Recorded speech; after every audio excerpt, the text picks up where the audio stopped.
శ్రీమాత్రే నమః.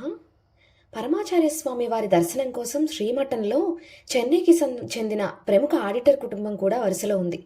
వారి వంతు రాగానే ఆయన స్వామివారికి సాష్టాంగ నమస్కారం చేశారు. వారితో పాటు వచ్చిన వారి చిన్న కోడలు స్వామివారి ముందర ఒక తువాలు పరిచి దానిపై తన 3 నెలల పసికందును పడుకోబెట్టి స్వామివారికి పంచాంగ నమస్కారం చేసింది. ఆడిటర్ గారు కూడా నమస్కారం చేసి నిలబడి స్వామివారితో, పెరియవా, ఈ పిల్లవాడు నా మనవడు, మా కుటుంబంలో మొట్టమొదటి వారసుడు. ఇప్పుడు ఈ పిల్లవానికి 3 నెలలు పెరియవా.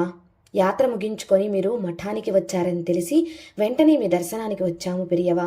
మాపై దయ ఉంచి ఈ పిల్లవానికి ఒక పేరును సూచించి నామకరణం చెయ్యాల్సిందిగా ప్రార్థన పెరియవా అని వేడుకున్నాడు. మహాస్వామి వారు కొద్దిసేపు ఆ పిల్లాడి వంక చూశారు. ఆ రోజు సంకష్టహార చతుర్థి కావడంతో అక్కడున్న కొందరు పండితులు గణపతికి సంబంధించిన వేదమంత్రాలు చదువుతున్నారు. ఆ పిల్లవాడు నెమ్మదిగా వేదమంత్రాల శబ్దం వస్తున్న వైపుకు తిరిగాడు. వెంటనే స్వామివారు, ఈ పిల్లవానికి గణపతి సుబ్రహ్మణ్యన్ అని పేరు పెట్టండి అని చెప్పారు.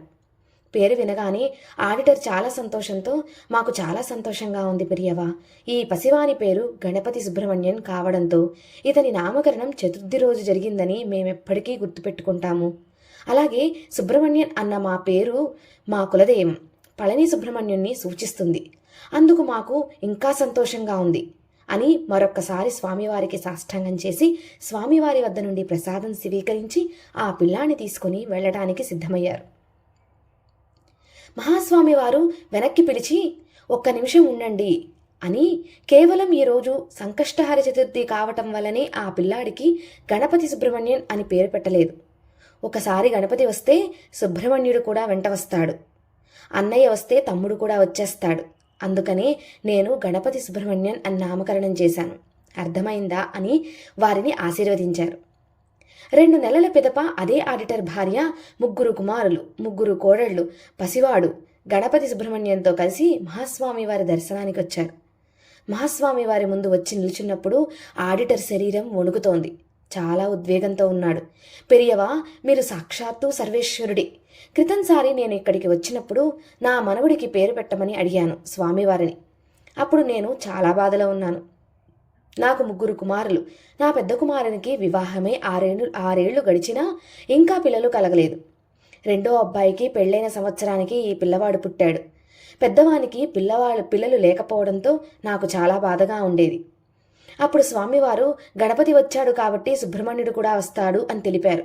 ఇప్పుడు మా పెద్ద కోడలు కూడా గర్భవతి అయింది. ఇప్పుడు తనకు 3వ నెల. బిడ్డ ఎదుగుదల బాగుందని వైద్యులు కూడా తెలిపారు. మేము ఎన్నో దేవాలయాలకు వెళ్ళాము, ఎన్నో పూజలు కూడా చేశాము. ఆ రోజు నా మనవడి నామకరణం కోసం మహాస్వామి వారి వద్దకు వచ్చినప్పుడు కూడా ఈ విషయం గురించి చెబుదాం అనుకున్నాను. కానీ మా 2వ అబ్బాయి కొడుకు నామకరణానికి వచ్చి మొదటి అబ్బాయి సమస్య చెప్పడం భావ్యం కాదని ఊరుకున్నాను. కానీ సర్వం తెలిసిన పరమాచార్య స్వామి వారు మీరు మమ్మల్ని ఆశీర్వదించారు. ఒక స్త్రీ ఎప్పుడు తల్లి అవుతుందో ఆ పరమేశ్వరికి మాత్రమే తెలుస్తుంది. మీరు సాక్షాత్ పరమేశ్వరులే ప్రియవా అని స్వామికి సాష్టాంగ నమస్కారం చేశాడు ఆ ఆడిటర్. అపార కరుణా సింధుం జ్ఞానదం శాంతరూపిణం శ్రీ చంద్రశేఖర గురుం ప్రణమామి ముదావహం.